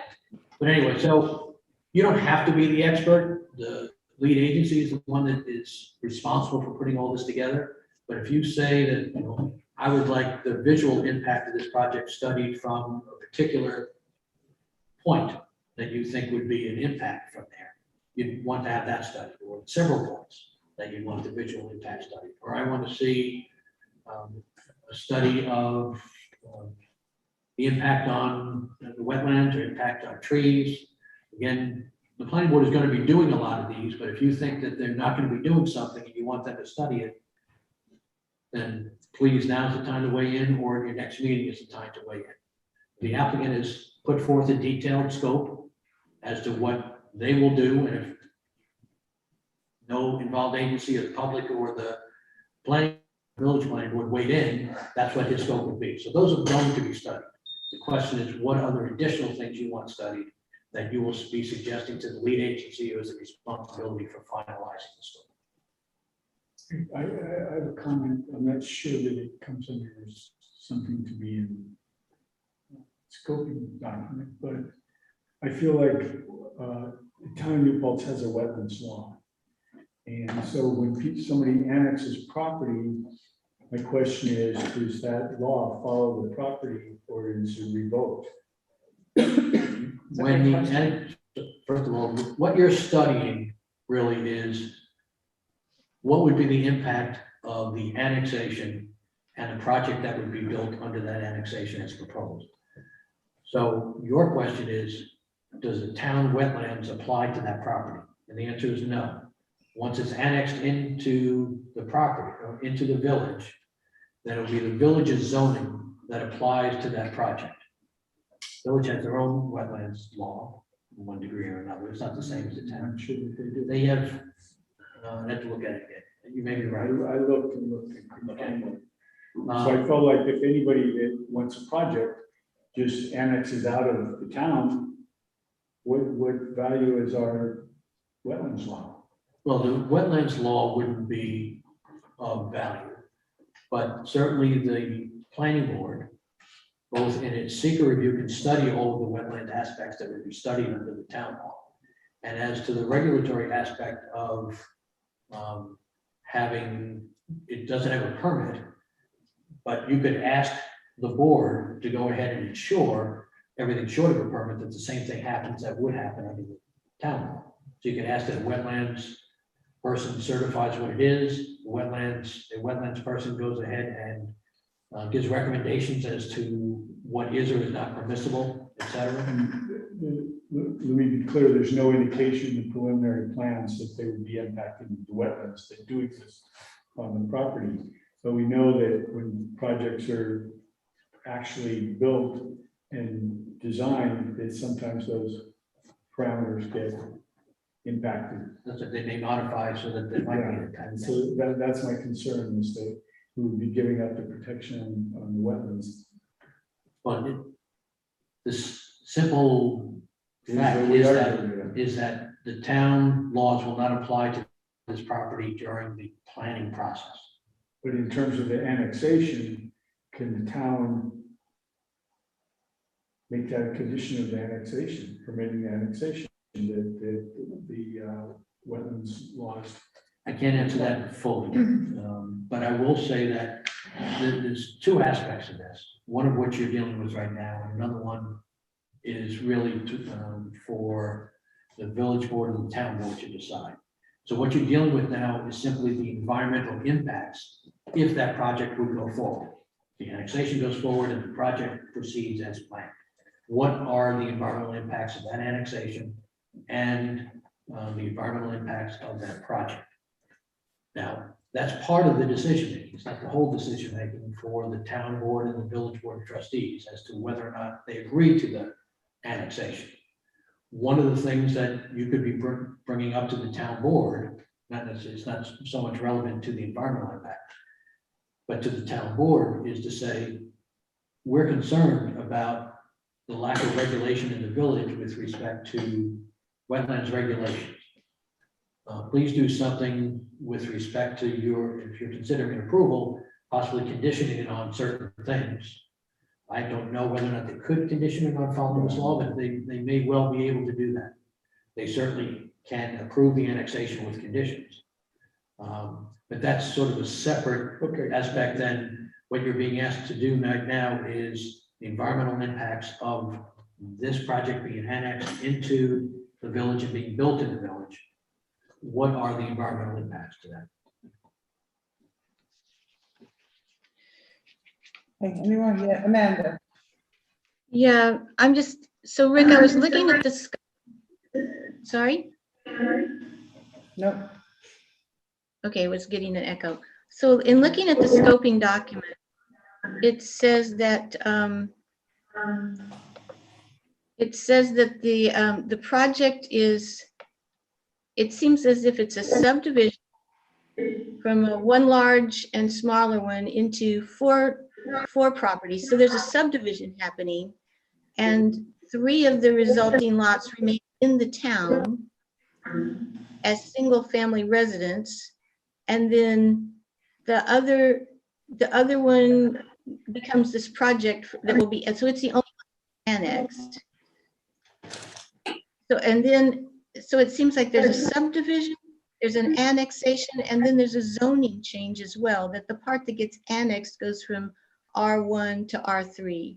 So is this scoping document meant to cover those 3 actions, the subdivision, creating new lots, the annexation of one of those from the town to the village, and then the new zoning of that lot? Is because I'm not clear, I'm getting lost on what we're trying to look at, how, and then where does the project come in? Because is there a site plan application already that's fully built out, or are we still just looking at it as more of a kind of a general description?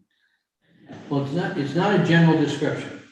In the village, there has been a site plan application, subdivision application. It either has been filed or is about to be filed. But there's no action going to be taken on those at this time. The only thing that action is being taken upon is the annexation.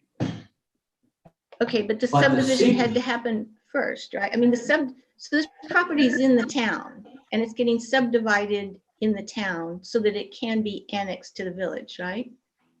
No. No? No. So what is happening is that the first step is whether or not the town and the village, respective town board and board of trustees, wants this property annexed into the village. Right? So that's the decision, that's the annexation decision.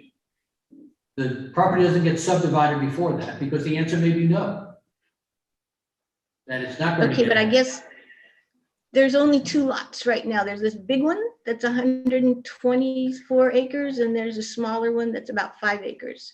And what they want to annex is 60 acres.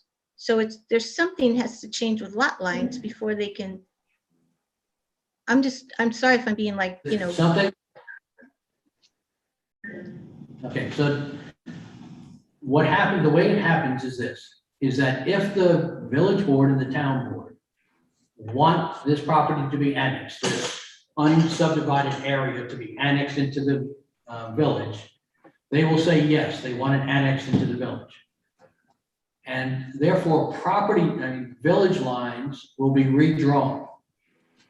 But the property, until there's a final subdivision, will not be divided up. It'll just be the village boundary is changed as to that property. And there are sometimes properties, a single lot, that is divided by, some of it is in village, some of it is in town. That occurs from time to time. And that's what would happen here, that the village lines get redrawn. And so part of this entire 3 parcels, 60 acres of it approximately, will now be within the village redrawn boundaries.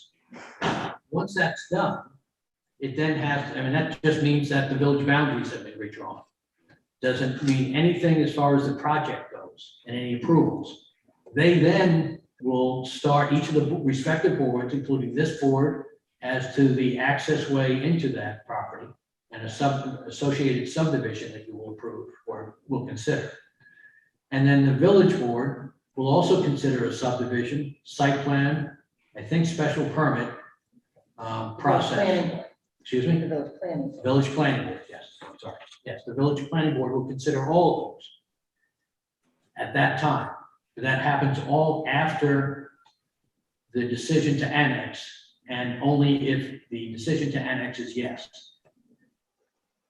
So we're only an involved agency for the annexation, not for what happens afterwards? Is that what you're saying? No, and I understand this is somewhat tortured reasoning, but it's the way that the law is that right now you are studying not only the environmental impact of just changing the boundary lines of the village to include 60 acres, but also the underlying project. But just the environment, you're not actually doing any of those subdivision, site plan, special permit aspects. You are just deciding the environmental impacts of those. And that's what's going on right now. The environmental impacts of the annexation and all of the subdivision, site plan, special permit processes of the application. But none of the boards are actually deciding upon whether or not the project site plan is approved. It's just talking about the environmental impacts of that particular plan and the annexation. So at this point in time, to some degree, it's a little bit theoretical, but it's theoretical based upon what they have proposed. And it's only if the annexation decision is yes, will those applications actually start to be processed. But before they're processed, the law requires, in order to avoid seeker segmentation, is that you have to consider the environmental impacts of the whole ball of wax. Okay, so, okay, because I guess I got confused when we said we were only supposed to comment on parts that affected the town, but. No, what I said is that you can comment on anything and ask that anything related to the entire project be included in the DEIS. What I said is that if there's something that you need, some study done in order to help you with your decision making, the lead agency is obligated to include that in the draft scope to be studied. But quite frankly, I'm trying to define the legal aspects of it. As a practical aspect, almost anything that you will ask to be studied, unless it's unreasonable, the village planning board is going to include that within the scope. Okay. Regardless of whether or not it applies to a particular access. All right, so not the price of eggs in China, but everything else, right? Right. So if you say, for instance, that you heard that on a different part of the project, there was potential soil contamination, but it wasn't related to the property area where you're going to be approving the access line. You can still ask the village planning board, I want you to study the impacts. I want those soils to be studied in the draft environmental impact statement, so we know what that is. That's what you would be asking the planning board for. If in fact those soil contaminations were right where you were going to be approving, then you would tell them you need to include this, and they would have no choice, but they would have to include it. But as I said, it's a practical matter, and assuming you're not talking about the price of eggs in China, then they are going to include it. Okay, okay, so we have the full site plan application available to us, is what you're saying. Yeah, there is a site. Okay, yes, it has been Mike has said that the site plan application has been filed. But it's not going to provide any more detail than the concept plan that you have before you. Because there's nothing, no site plan review is going to be done. The village planning board doesn't have jurisdiction to start that until the land is actually annexed into the village. Right, but we still have to provide whatever, like if we say we need to know more about the lighting or the stormwater or something, that's part of. Yes, those are all valid things. For instance, the stormwater, those are very important environmental issues that need to be studied. The planning board has their planning board engineer, Dennis Larios, that will be consulting with the village planning board on things like stormwater. With respect to lighting, that's another important aspect. That certainly is an environmental impact of what lighting impact there will be, night sky glow and everything else. And so those issues should be studied. And to make sure they do, then you should be including those in your comments to tell the planning board that they should include those. I can't recall right now whether lighting was one of these topics that you included. That lighting's in there. Okay. Well, Rick, it sounds like from our point of view, we should just treat it like it's our application. Yes. And we For make any purposes of comments safety. that we want, and they do whatever they want with them, except for the area that we're gonna annex, and they have to do those. That's correct. Okay. Lyle, as usual, said it much more succinctly than I did. Okay, so for tonight, I mean, I could be wrong. How prepared are we to start this? Amanda, do you have anything, or do you want to take that information and work on it next time? Yeah, I mean, this is this is a huge scoping document. The POS deck had something like, I forget, it was 26 different points or, impacts to be evaluated. And it looks like from the scoping document, they're pretty much going through seeker and every single topic that's there, is being asked to be addressed. So I think I was still confused about what we were doing and how, if we're supposed to be thinking of it with just one hat on, but now I think I have a better understanding of it. There's some things in there that I'm confused about. There's some things in there about financials and stuff that I thought weren't part of environmental seeker. So maybe I don't know what I'm talking about here either. They are allowed to put certain aspects in with respect to financing. That's not unusual at all.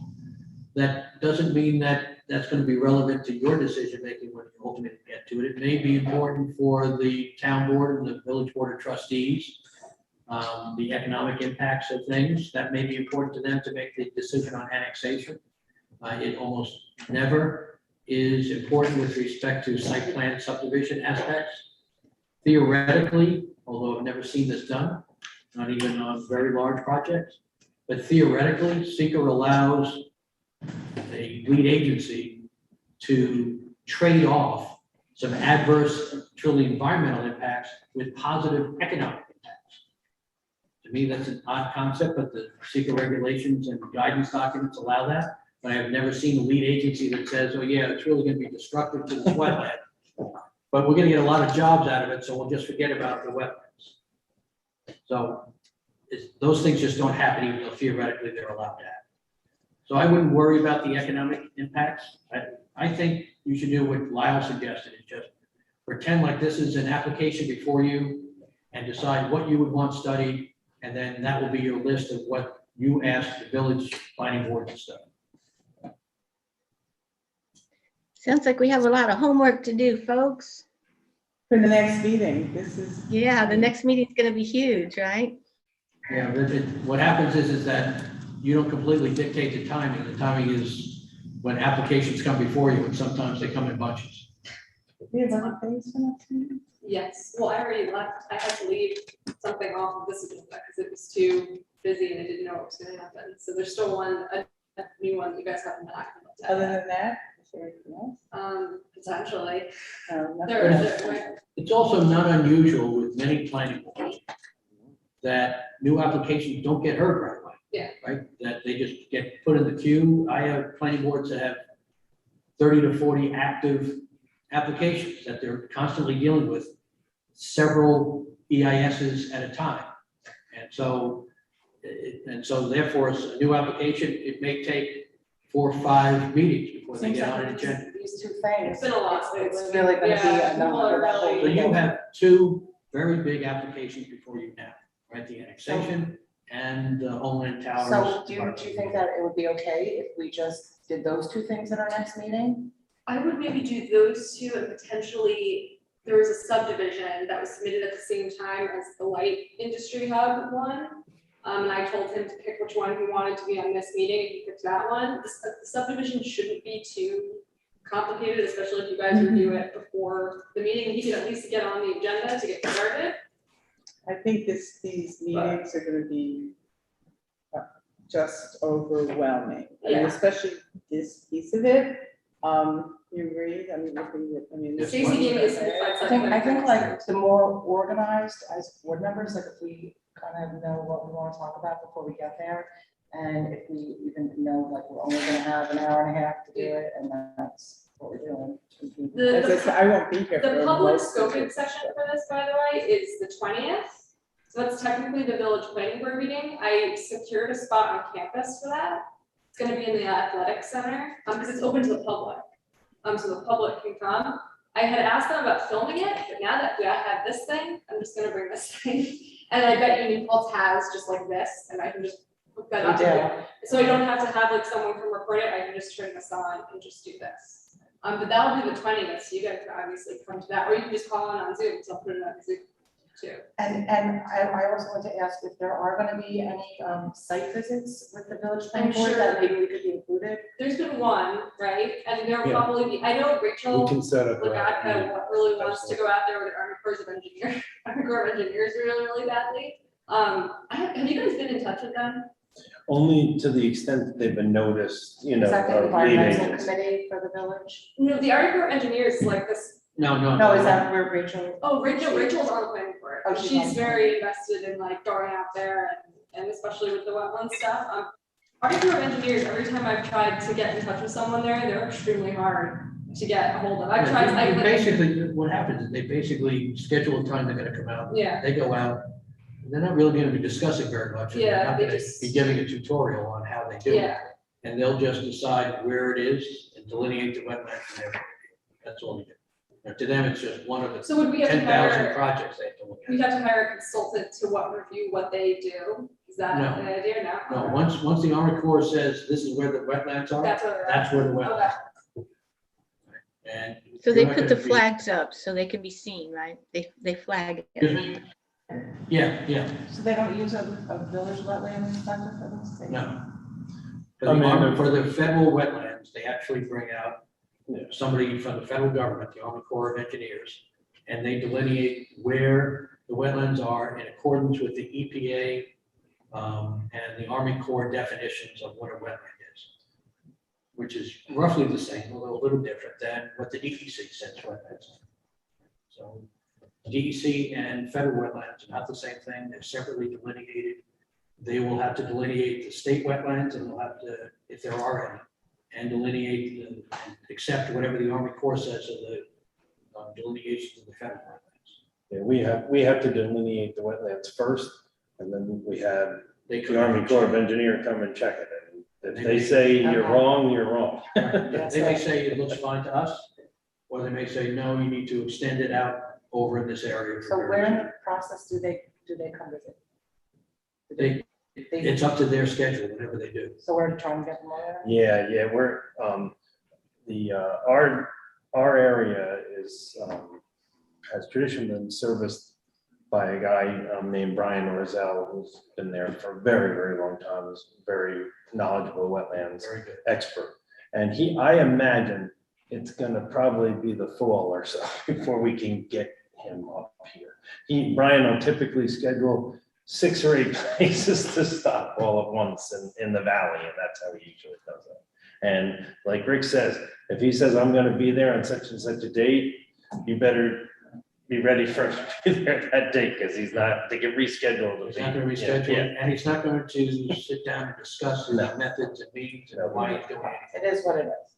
Yeah, he's gonna look at the flags that, the applicant's wetlands person put out there. And he's gonna look at that and look at the various things he can tell, because he is quite an expert. And he's gonna say, yeah, that looks right to me, or no, you're gonna have to extend the wetlands over in this area and in this area. These are now the federal wetlands, and that's it. But as far as scheduling goes,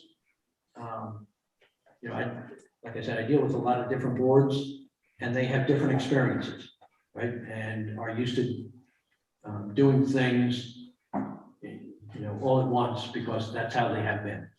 This board isn't dealing with 40 active applications and a couple of EISs, and will easily go through it. And I don't think you should be expected to, because that's not how some of you have had limited experience with this. Others have had some, and others have more than that. But I think that it would probably make sense that for the next two meetings, the only thing you deal with is Homeland and with the New Paltz Apartments, and just put everything else off until after that. Okay, sorry. I know. And But I mean, what about like a simplified site plan? No. Stacy gave me this, well, that you're just waiving the site plan review. Right, so what happens is that if you don't waive the site plan review like you did tonight for the simplified site plan, it has to be presented to you. If you don't take action, it gets waived. I don't know that you're gonna have a problem with that. Yeah, no, I don't think it would. But if you want the simplified site plan put on, you can have the simplified. Like, I can't imagine that taking, that would probably take just as long as it did tonight. Why don't you send it to us and we'll see what this looks like, and we can just ignore it or not. If we decide that this is really gonna be overwhelming, Mhm. we'll ignore it and they'll get approved. If any of you guys feel that. Do I need something in writing from the planning board that they're electing not to review it? No. Like that's. No, it's a default under the Okay, code. Okay, great. I'll just keep doing So I So think, it sounds like because we have this, sorry, it sounds like because we have this July 20th deadline for submitting our comments, that we need to really focus on that one and make sure we get it nailed at the next meeting, because after that, we don't have another option. anybody can show up on July 20th and make your comments then. But we won't have a board meeting Right. between another board meeting. Another board meeting. And So I think it's the more logical process for you to have your comments by your next board meeting, both for this and for Homeland. And we discussed what to do with Homeland, is that there are X number of questions between pages 7 and 33. I mean, instead of doing both at both meetings, maybe we could do this one at the July 12th and Homeland at the 26th, and that way we'd have a whole meeting, focus on the project instead of both meetings cut in half. Does that make any sense? I just don't know if we can. But we need to be able to get our heads around all of this. I don't know about y'all, but this is a lot of work, and there's also a 4th of July holiday in between. So, it's a lot to do. We are volunteers, people. I'm just saying both of them are a lot of work. Yeah. I mean, the So question we is. do one first and then Yes. get and that this- under a belt and then do the other one. Obviously, this is the one that needs to Is get this done, one- but the question is for our attorney who's wondering probably now, can we put Homeland off one word? Hey, guys, I think I'm gonna sign off unless there's anything I can help with. I don't, this doesn't really. Night. All right, good night, everyone. Night. Yes, I mean, if, it gets down to the shot clock and it gets down to them objecting that you push it off for one meeting. I'm just saying, that's I both I can't- want to focus on, I so. I understand that, but I also can't tell you absolutely it's fine or it's absolutely not, because it's whether or not you are proceeding diligently enough in addressing their seekers. So I mean, the other I'm thing is telling we you could that have I a think that it special would be meeting. fine if you decide to go ahead and push it off. Should I ask them? Should I ask No, Homeland if they're I planning? think Yeah, I mean, you maybe- have to just tell them that this is what. I mean, they took their time putting this together. I don't see why you guys can't also take your time to provide accurate. If you want to go ahead and concentrate your next meeting on New Paltz Apartments and the following meeting on the Homeland Security, and then everybody else starts to come in after that, except for if you want the simplified site planning mixed in there, then that's your choice. There's no legal impediment for you doing it.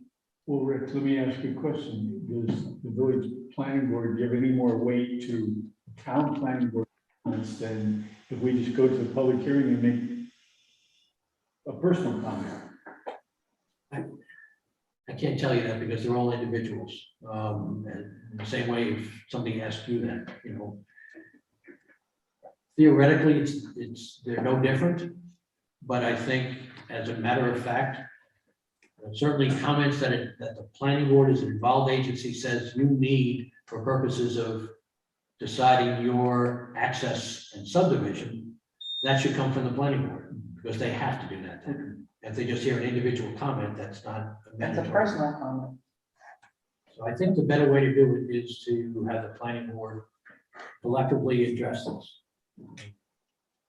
Again, I don't think that, you're not starting from scratch, right? When you look at the draft scope, there's a lot in there. So if what you think should be studied is already in there, you don't need to add it, obviously. But you have to go through there and say, well, what's not covered is this, I want this to be covered. I don't think that will take an inordinate amount of time. But it does take some out of meeting time on your part and then discussion while we're here. So if you want to dedicate next meeting to that, I think you're certainly within your rights to do that.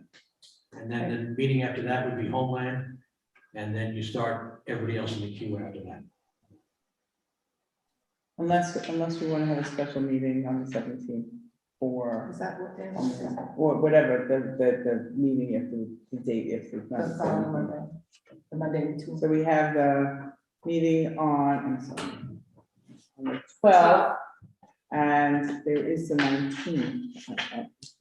If anybody's interested, so that we don't fall so far behind on our applications.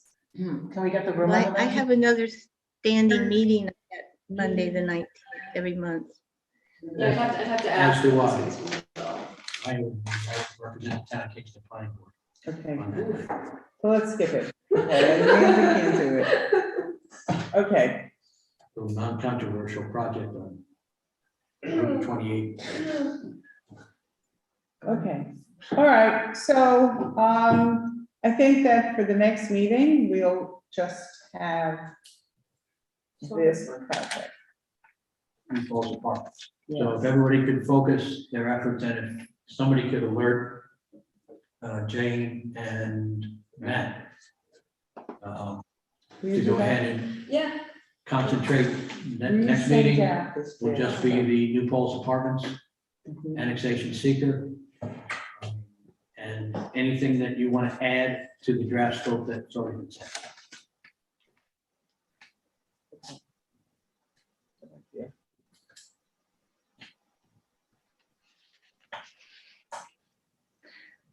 All right, then.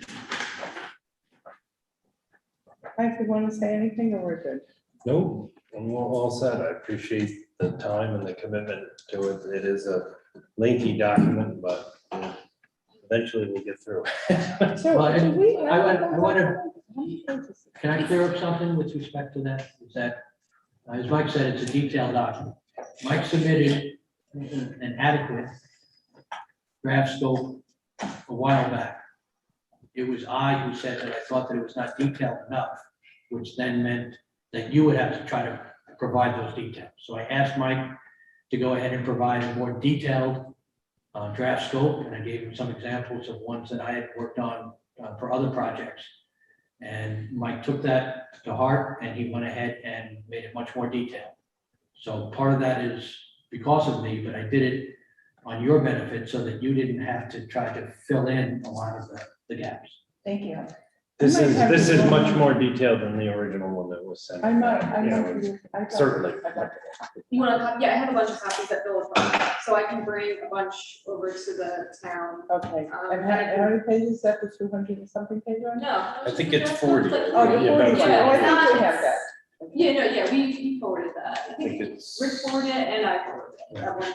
Yeah, 41 pages. yeah, it's not, but I do have hard copies if you guys want it. You can also, I'm gonna be at Village Hall tomorrow if you want to come out and get it, or I can bring it, I'll be at the town Wednesday probably at some point. If you want to stop by the town, either way, I'll. So really, I think the efficient way to do it, I'm sorry, Amanda, go ahead. I didn't catch where Alana said she'd be tomorrow. I'll be at the village tomorrow, if you wanna come by and grab a copy of the draft scope, or I can, bring them to the town hall Wednesday, and you can get it there. Okay, great. Probably the easiest way to do this, at least the way that I've seen it done by most planning board members in your same situation, is for you to have a hard copy of it and just make marginal notes of the things that you want in, and then when you get to the meeting, we can each go over them one by one. And as the same thing as we talked about before, if we go one by one, by the time the last person goes, there's probably very little that would be added because it's already been covered. Okay, that sounds good. All right, All right? Anything else from anyone else? Motion to adjourn, So move. second, Second, okay, in favor? Aye. Aye. Thank you. Thank you.